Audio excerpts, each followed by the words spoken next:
Wow, this is probably the biggest base I've ever built. Just massive. All right, guys, we always start the same way. Grind, cry, repeat, gathering resources as usual. This time I'm playing with my friends, so things actually move faster. The base grows quicker, and overall efficiency is through the roof.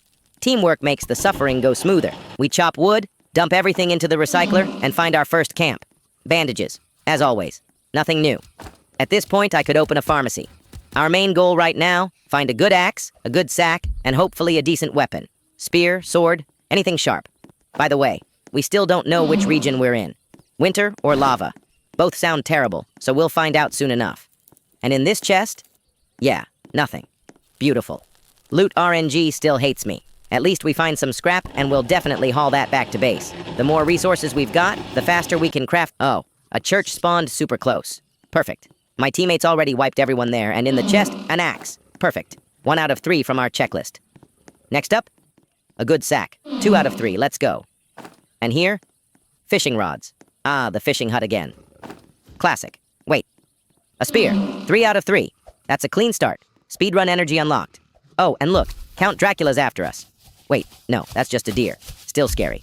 Nature is terrifying. Anyway, we're running. Too many wolves spawned, so we didn't manage to open the next chest. Annoying, but manageable. Honestly, it's almost time to start building our immortal army, but we'll get to that later. First, more looting. We find a small cultist camp. Easy kills. They swing at air like interns at sword practice. We deal with the cultists incredibly fast. They pose absolutely no threat. 4 hits, and they're gone. Ready to become part of my permanent zombie HR department, which I'll use to destroy more cultists. The circle of cultist life. We resurrect our first minion, head back to base, drop off everything. Clean, organized, professional necromancy. Then I found another small cultist camp, and as you can see, Count Dracula decided to chase me again. So naturally, I ran into the toilet for safety. At first, it seemed like a terrible plan. Ah yes, the porcelain fortress. But honestly, it worked. While hiding there, I figured, why not go fishing in the toilet? Maybe I'll catch a poop fish. Limited edition, DLC exclusive. No luck though, tragic. By morning, I left my little hideout and finished off the remaining cultists. They were just as hopeless. I smashed them all without breaking a sweat. A bear, though, almost ate me alive. That one was not fun. For a moment, I thought I'd die and have to restart the whole mission. I resurrected some new friends, and in one of the chests, jackpot, a rifle. Now we're talking. The rifle's amazing. Clean, powerful, reliable. Finally, I can stop hitting people with rocks. Then another pack of cultists attacked me. Same result. They're helpless, dumb, innocent. Basically toddlers with robes and bad intentions. We chopped them all down with the axe. By morning, after clearing the area, I stumbled upon a UFO. Yeah, a literal alien ship. Inside, I got a ray gun. Did I need it? Number. Did I take it? Absolutely. If it glows, it's mine. So, naturally, I used their mothership to fly straight onto their main base, to deal with them from the inside. If they won't beam me up, I'll beam myself in. Once inside, chaos. I started killing aliens left and right, opened a door with their leader's keycard, and of course, behind it, an even longer corridor. Because aliens love corridors. Then all hell broke loose. I kept moving forward, killing, looting, killing again. Nothing could stop me. Used their commanders as keycards, opened every door, and they couldn't even touch me. It's wild. They're supposed to be an advanced species, but honestly, they're just idiots with lasers. With my primitive caveman weapon, I pushed deep into the alien base. At the end, there was one final door. Behind it, the so-called strongest cultists were waiting. Spoiler, not that strong. They started shooting from every direction. Real bullet hell cosplay. A chest. I open it. Boom! Alien chest plate. Finally, something shiny that isn't useless. Probably one of the best armors in the game. Then, a whole wave of aliens attacks me. They can barely scratch me. I chop them up, take out their leaders, and they drop these weird blueprints. Can't craft them, of course. Apparently my IQ isn't NASA approved. But hey, they gave scrap, metal, and a sandwich. A literal sandwich. Thanks for lunch, losers. After the intergalactic buffet, I head back to base to store everything. Pelt trader time. I've got every pelt except the bear one, so I trade, hoping for something good. And as usual, disappointment. By this stage, I already own almost everything worth owning. Except one thing, the legendary giant sack. Finally dropped. Totally worth the grind. Then I built a big shelter. Lightning had started, and I wasn't in the mood to be deep fried. Also rescued my friend who died in the observatory. Heroic comeback, except he looted everything for himself. Left me a few unopened chests with garbage inside. an oil barrel, and an iron body. Thanks, buddy. Very generous. Still, I cleared out the remaining cultists. Because, honestly, who's the ruler here? Exactly. Me. Opened their final chest. Nothing again. That's reason enough for mass extinction. I summoned the army, and we obliterated them. Each cultist went down in 1 or 2 hits, depending on how many of my guys sneezed on them. The one up in the tower shooting arrows? Yeah, handled him personally. Tower campers never prosper. Then, out of nowhere, an owl attacked us, in a plague doctor costume.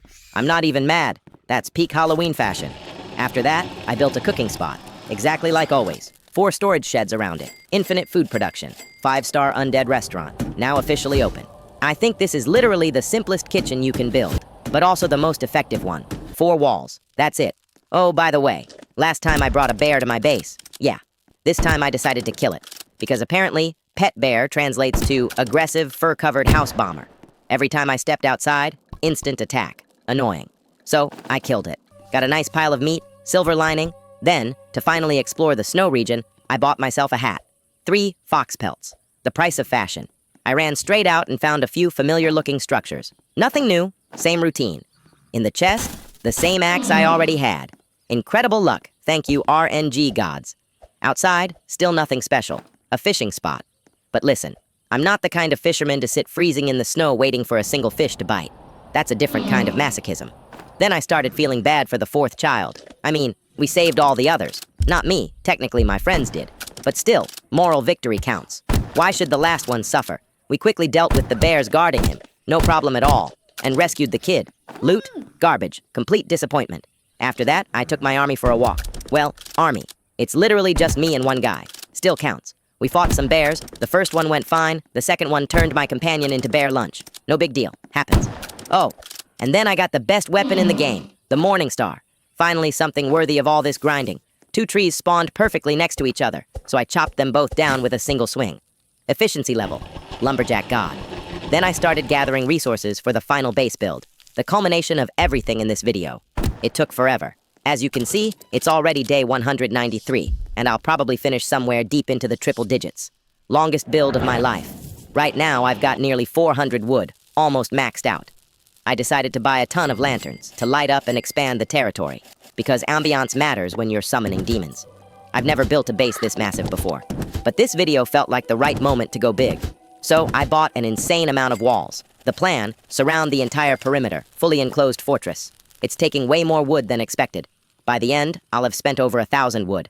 That's around 300 small trees or 40 large ones. All gone, all chopped, all sacrificed to my ego. And you'll see it all happen in just a few seconds. For you, a time lapse. For me, 6 hours of back pain. All right, fine. It didn't actually take 6 hours. I just wanted you to feel a little sorry for me. But whatever, it's okay. Still, I really did place an insane number of walls. Like, genuinely ridiculous. And yeah, it took forever. Because fencing off such a massive area, you have no idea. The territory was so huge that if you put a bear on one end and stood on the other, he wouldn't even see you. That's how far apart you'd be. The most annoying part, though, was constantly chopping and replanting trees. You can't even fit all that wood in one stack. Each chopping session gives about 100 wood, plus saplings falling all over the place. A literal forestry simulator. Anyway, I finally finished the walls and started building the main entrance. It's super fortified. If anyone even tries to walk through, they'll get chopped in half by the traps. A proper welcome home experience. By that point, I'd already built 4 full rooms, each one huge. One of them even has a lake inside. Yeah, a lake. Who needs a pool when you've got a whole ecosystem? Then I kept expanding, adding more rooms, making the base feel cozier and more alive. Of course, later I started furnishing everything to make it actually look like someone lives here, not just a psychopath with too much wood. And here it is, the grand tour of my base. Here's the tree room. You can sit, relax, maybe grab a snack.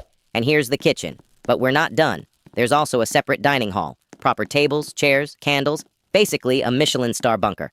Next, the open space zone, a big area just to hang out, and of course, a massive storage room. You can stockpile a ridiculous amount of resources here. I even lit it with candles, because why not add some drama to the hoarding? I also built another storage shed, because apparently I have commitment issues with organization. And guys, just look at this base. Huge, ridiculous, perfect. I've never built anything like this before. It's definitely worthy of a like. It's already day 178, I've put a ton of work into this, and honestly, this might be my favorite base ever.